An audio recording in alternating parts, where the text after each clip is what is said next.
Eddie, nice to see you. Hopefully for you it's a little bit shorter today. How's the recovery after Paris? I suppose physically and mentally as well. Physically for me, I'm fine. I'm good to go. Mentally, I think there was of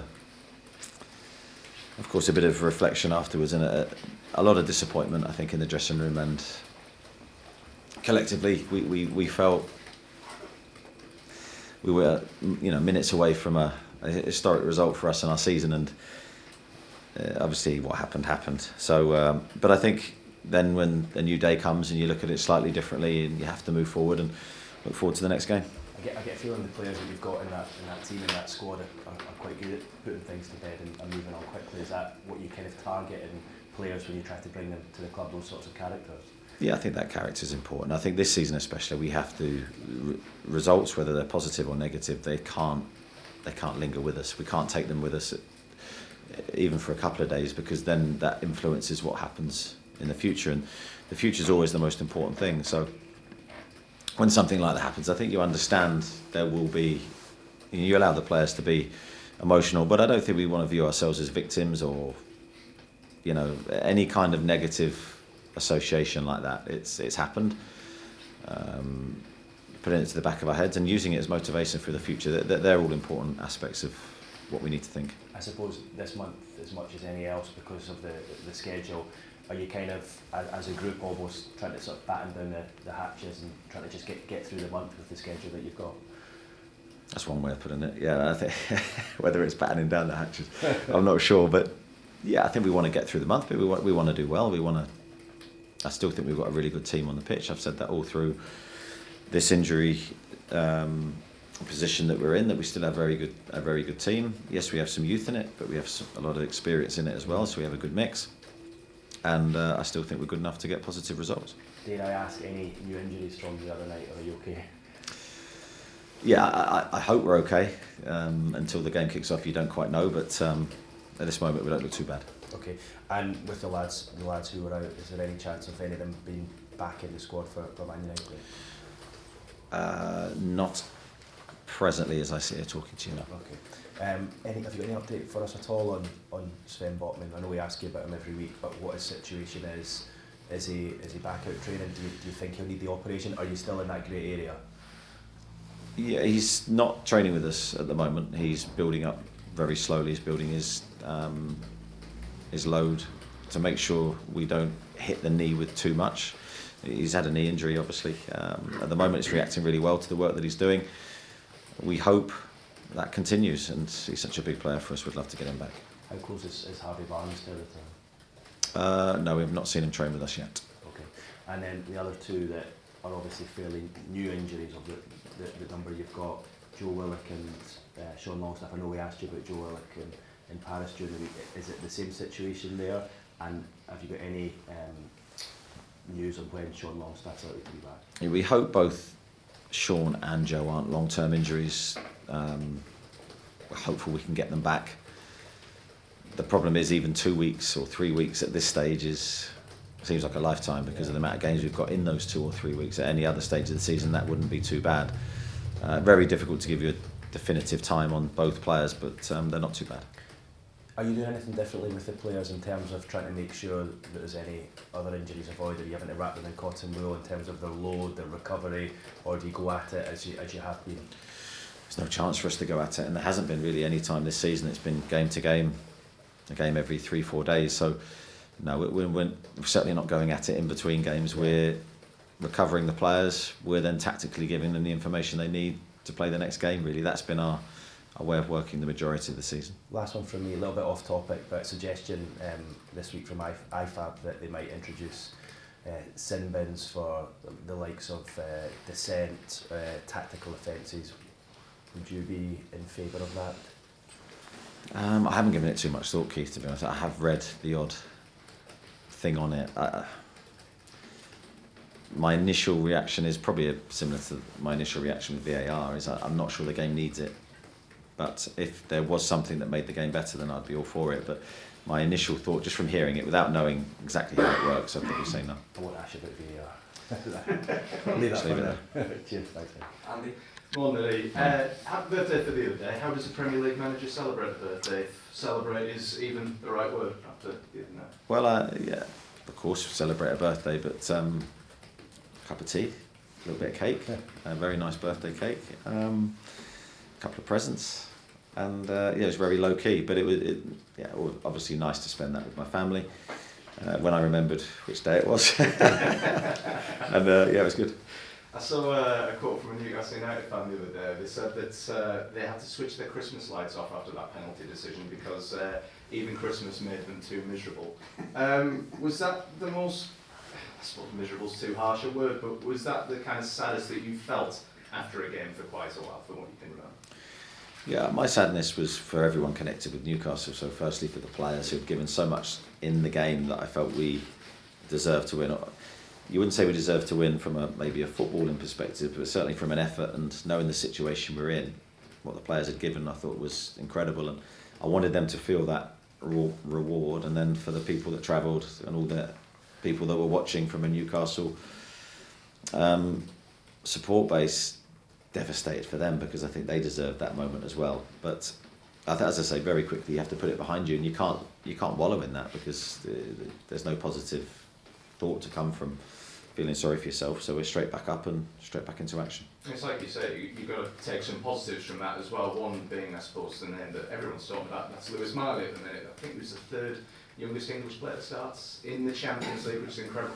How important do you think that is for his development as a player, everything that's happening this season, and in particular the night in Paris? Well, the future will be the judge of that, I think, for Louis. But I think he's had a very early taste of high-level football, which I think can only be a good thing for him.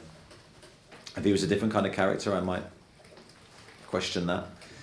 But he's not. I think he's able to take everything in his stride that you've seen. I don't think he'd be able to give the performances that he's given if he wasn't capable of doing that. So for someone so young, he's got a really good perspective on professional sport and life. He's very calm. You wouldn't know, between games, how well he's doing. He's just the same Louis. Very polite, very respectful, but very keen to show his qualities. And he's got obvious qualities that he has displayed in the last two games.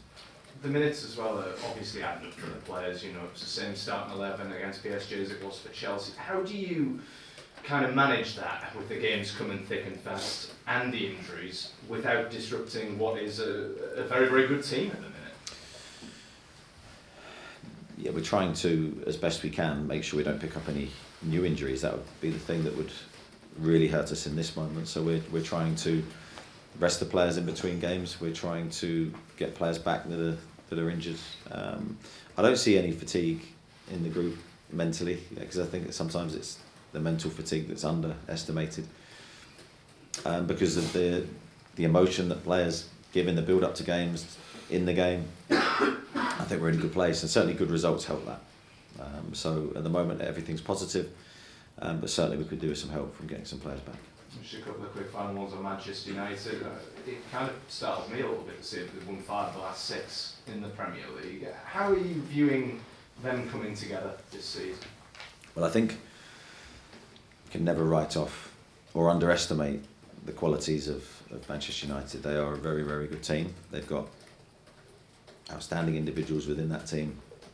They've got a very good coach who's leading them. So first and foremost, total respect to our opposition. They have won a lot of games recently. I think they've done very well. They're performing well. I mean, the game against Galatasaray in midweek was a brilliant game to watch. I have to give compliments to both teams on the display. I think for us, back at home, following on from the Chelsea game, we need to try and keep that momentum. We need to try and keep that energy, and we need to try and keep the positivity from our recent performances. So I think it'll be a really good game, actually. I just found that historically it's always been seen as quite a big rival in Newcastle against Manchester United, especially in the 90s naturally. What do you think makes a good Premier League rivalry? And do you see things spicing up once again between Newcastle and Man U? Yeah, well, I think really good competition brings a rivalry. So I think when the games are close, and there's that, obviously going back into the 90s, as you say, there was that competing for a league title, so that there's something at the end of it, there's something tangible to fight for. then I think the rivalry builds. And I think with all rivalries, I think there's the excitement, the anticipation before the event. Speaking as a football fan myself when I was a kid, it's an amazing thing, and it can really bring energy. So we need that energy transferred to the stadium, to the pitch, in respect of us, and to try and lift the players to give another giant performance. Thanks, Ed. Thanks, Andy. Jerry Jackson at the back. Eddie, hello. Hi. You're sounding sanguine about that decision on Tuesday night, but since then, we know that the VAR official responsible for it was stood down for his next game. Do you have any further thoughts about the implementation of VAR, given that it's not going to go away? Anything in particular, perhaps, about the way handball decisions are interpreted? And the guidance from it that seems to be different on the continent than it is in the Premier League, for example? Yeah, I think the handball law is vague. I think it's not clear, and I think that's probably been the biggest problem. I would struggle to tell you what is and what isn't handball at the moment, which isn't a great position to be in. I think looking at the incident again in the cold light of day with no emotion, I think the referee on the pitch has made the right decision, so he's given no penalty.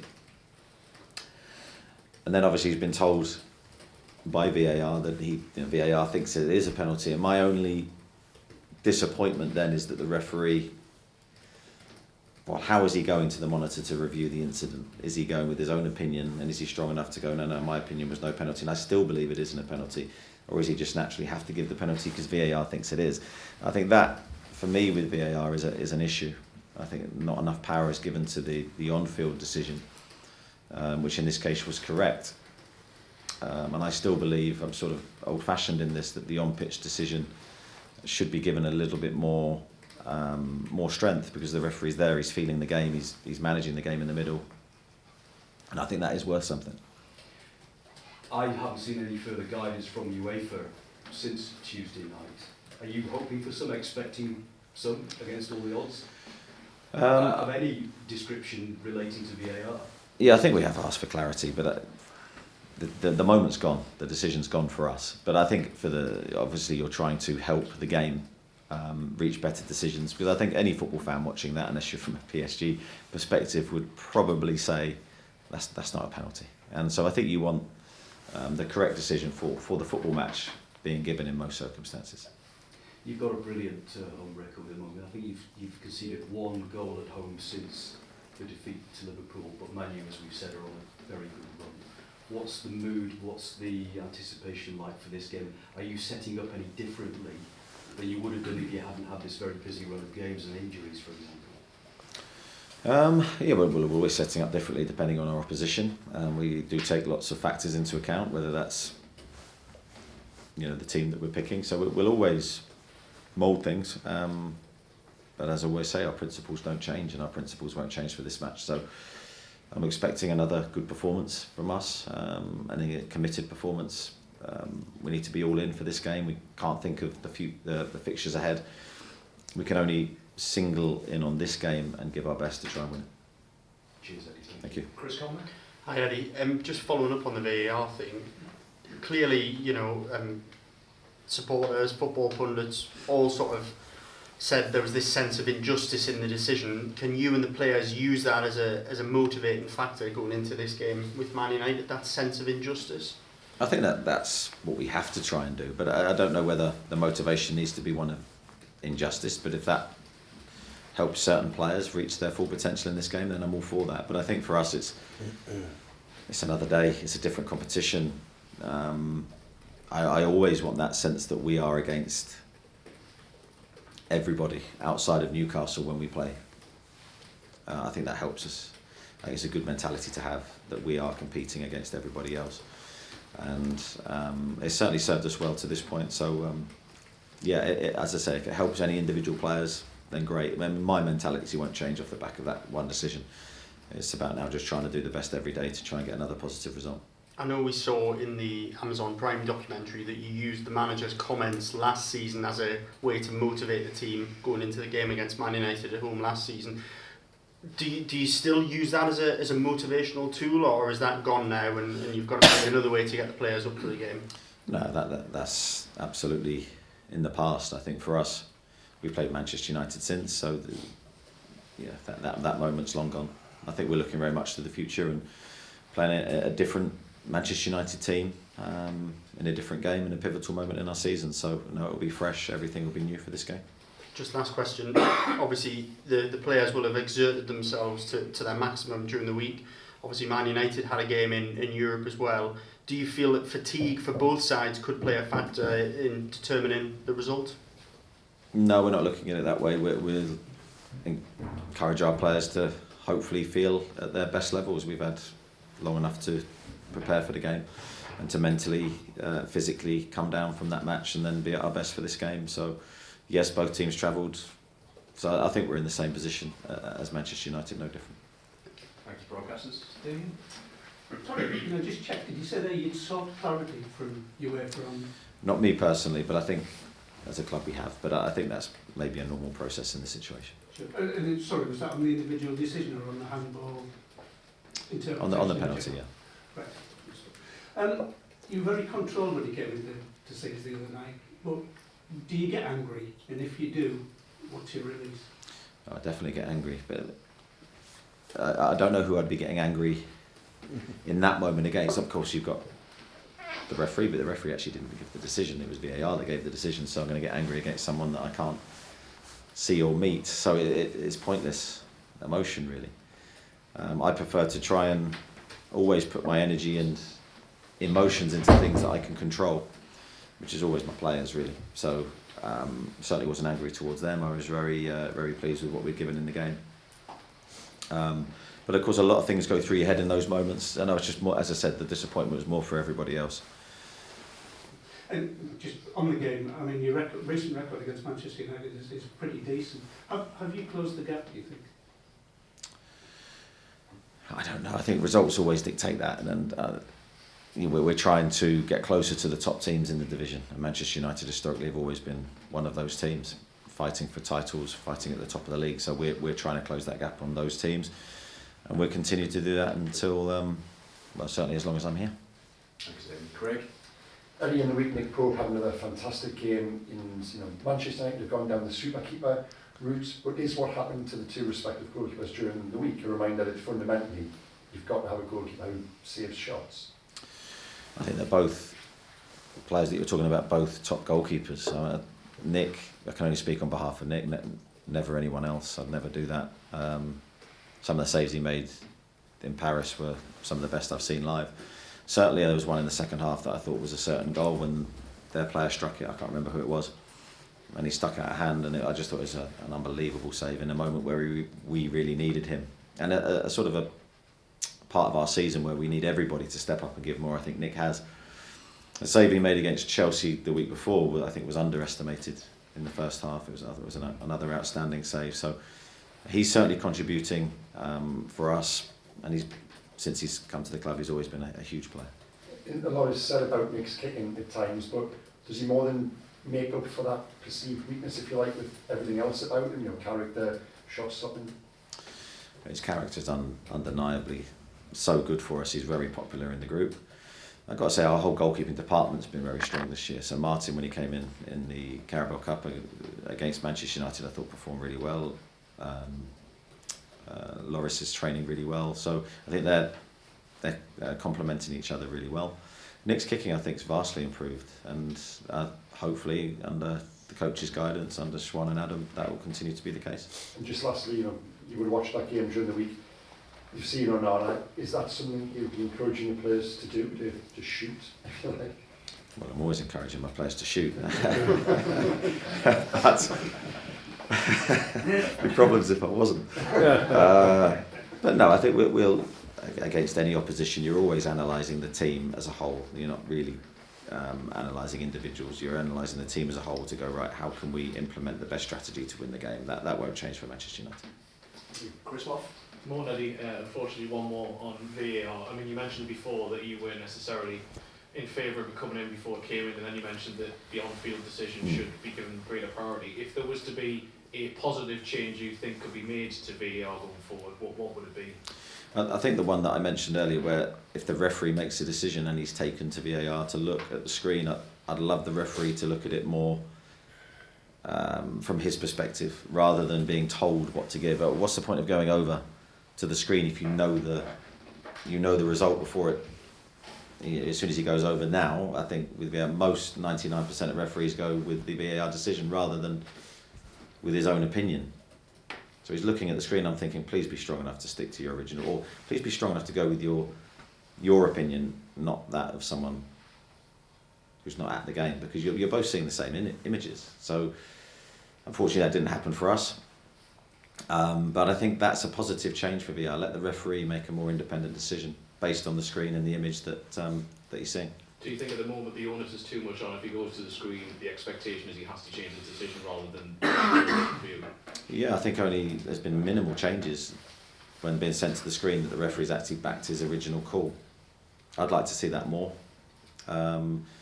More responsibility on the referee who's managing the game, making the decision. But VAR can help with the images that he's seeing, but let the referee make the decision. And just on another topic, Kylian Mbappe came out after the game and said that Newcastle had offered nothing in the match, and there's been other comments from other players and managers in sort of recent months, sort of almost seemingly disrespecting Newcastle. Do you feel that the players and the team are getting enough credit for how much you are competing in these sort of matches from opposition players? Well, we're not seeking that validation of our performances from opponents. We'll seek it from ourselves and our own supporters and our people based in Newcastle. That's fine. I think everyone's got an opinion. Everyone will have an opinion. It's no relevance to us what that is. Okay. Dominic and then Luke. Just a player I haven't spoke about in a while, Elliot Anderson, what's the latest on him? Yeah, he's continuing his work behind the scenes. I think he's having another scan to see how the injury's healing. Actually might be today, I think. And yeah, we'll see the results of that, but it's still going to be, I think, what we originally said, which is around 12 weeks. As frustrating as this injury situation has been, can you take positives from the fact it's provided opportunities to someone like Louis Miley, who's sort of stepped up and rose to the occasion? I think whenever you're in this situation and you're having to deal with a lot of players that are missing, there is always opportunities for other players to step in and state their claim for more football. You know, when everyone returns, Louis would be someone who's done that, along with several other players. I think when everyone does return, whenever that date is, the group will be stronger for it. But it's not really my concern at this moment. It's about getting results, especially through a compact December. So it's certainly a very difficult situation. It isn't ideal, but we're having to make the best of the situation. Yeah, and just on Louis Miley, you mentioned at the start of the season you didn't think a loan spell away from the club would benefit him. Do you feel he's a player who could benefit from a loan spell further down the line, or could this period in the team almost see him surpass that? Who knows? Yeah, it's very difficult to tell. I felt Louis was... it wasn't right to send him on loan. I didn't feel that was appropriate. He's also too close to playing here. Some players miss the loan system totally because they develop so quickly. They come straight into the first team and stay there. The rest will be really dictated by Louis and how well he performs. Luke and then Kieran. I'm glad I got through the snow to ask this question. You said your tea and cake, was that at the garden centre, or did you have it at home? I don't know where this garden centre thing's come from. I did go there once, I have to be honest, and no disrespect to the garden centre, it was a lovely place, but no, it wasn't actually, it was at home. Okay, good. Sorry, that was a bit of a bounce around your ears. VAR, do you think they're talking about more VAR this week, that they're going to be looking at free kicks, throw-ins, corners? When you talk to other managers, do you want to see less VAR, not more? Would you like to see it stripped back? Well, if you're asking my opinion, yes, I'd like to see less VAR. I don't necessarily have an issue with offsides because I think it's as close as it can be to being right. Whether you agree with the decision or not, and the lines are tight, you get a sort of black and white yes or no. The rest, I'm not totally in favour because I still think it's another person's opinion against another person's opinion, and they're very subjective. So I'd like to see less. I definitely wouldn't want to see more. I think it would ruin the game. Are there any managers out there who do want to see more? Are there any players out there who want to see more? I've not had any discussions with any other managers on VAR. Players, I'd say players would probably be more on the same line of what I'm thinking, but don't hold me to that. Tino Livramento, playing at left back, you must be absolutely delighted that summer signing that you brought in. You've had so much bad misfortune with the others. He's really blossoming, isn't he? He is. Yeah, he's doing really well. I think the biggest thing for him is his mentality to what has happened, this season. So he's played right back, he's played left back, he's played on the wing for us. Wherever I've put him, he's just got on with it, and he's got his head down and given his best. A really talented lad, you can see that on the pitch. But his ability to sort of ride with what's happening in a really unflustered way has been a real credit to him and his family and his upbringing. So really, really pleased with the impact he's made. Of all the transfers in this summer, there were perhaps the eyebrows were raised about that one, because obviously you had Kieran Trippier, who's one of your best players, playing right back. Is that credit to the recruitment team, not just yourself obviously, but everyone who identified him as a player who could go on to become a real star here? Yeah, well, always when you sign a player, there's a long process that goes behind that signing. It's never just, as much people think, there's a lot of work that goes on, a lot of research, a lot of an analysis of the players. So a lot of credit to everyone on all the transfers that we've made. And you've talked about transfers now, so January, are those plans? Is that just to open me No, up? just to open you up. Okay. Plans for January, are you any further ahead with those, or are you still just waiting for that injury situation? Yeah, but we're not further ahead now. We're going to have to wait and see what happens with the injured players that we have, see who comes back, see who doesn't come back. Hopefully everyone does, but you never quite know. And then see where we are closer to the end of this month. You must be having meetings though, is that fair to say you are actually having conversations now? I'm having conversations, of course, but we're still at a very early stage. Okay, thank you. Okay, Kieran and then Martin to finish. The VAR officials stood down rather than that being of consolation, does it leave you even more frustrated in a way? It's got no relevance to me really whether he stood down or whether he's not stood down. I will have my opinion on the decision. I thought it was wrong. I still think it's wrong, having watched it many times. I still struggle to understand how it got to the point where it was given, but it did. And as I say, it's about, the only thing I can do is to try and give my opinion on what can change. I've already made that clear in this press conference where I think the issue was in that situation. And hopefully, along the line, other people will see that as well. Sometimes clubs get apologies after decisions go against them if they're quite controversial. Would you view that as meaningless? I don't think it's meaningless. I think if there's an acknowledgement that there was a mistake and this is why the mistake happened, and I think that's a good thing for the game. I don't look. We all make mistakes. I don't think we can look at football as we're robots. I make mistakes. My players make mistakes. Referees make mistakes. It's part of the game. So if there isn't an acknowledgement, if I make a mistake to a player or in any situation, I'll always apologise and hold my hands up to that mistake. I think that's important. So if that's the process we go down, then I think that's healthy. But then it's all about then trying to improve the processes and trying to improve the decision making to make sure that they improve long term. Tomorrow, Manchester United's manager said the schedule of the game is an advantage for his side because obviously they've a little bit less time to prepare. Do you think, given how many players you're missing, it evens out a little bit? Yeah, I think we've been in the situation the other way around. I think it is difficult when another team may have a day ahead of you, 2 days ahead, 3 days ahead. I think when you look at our season this year and the teams that are in Europe, you're always at a disadvantage to the other Premier League teams that aren't playing in Europe. But I think when you get into the rhythm of playing, I don't think it makes that much difference in my opinion. Okay, Martin to finish. I think I heard you mention that kind of us and them mentality when I was driving in. How have you developed that inside your players and why is it important? I don't think I've had to develop it strategically. I think it's happened. So I think there's been moments and events that have sort of led us down that path really. I think it's relevant for us. I think it's there in our psychology. I think it is powerful. It's a powerful tool. And I do think we need to embrace it and use it and to try and bring that group closer together, to bring our squad closer together, to bring our whole club closer together, to bring us closer to our supporters, to let us know that we are fighting everybody else to achieve success. I think that's a really healthy image to have in our heads.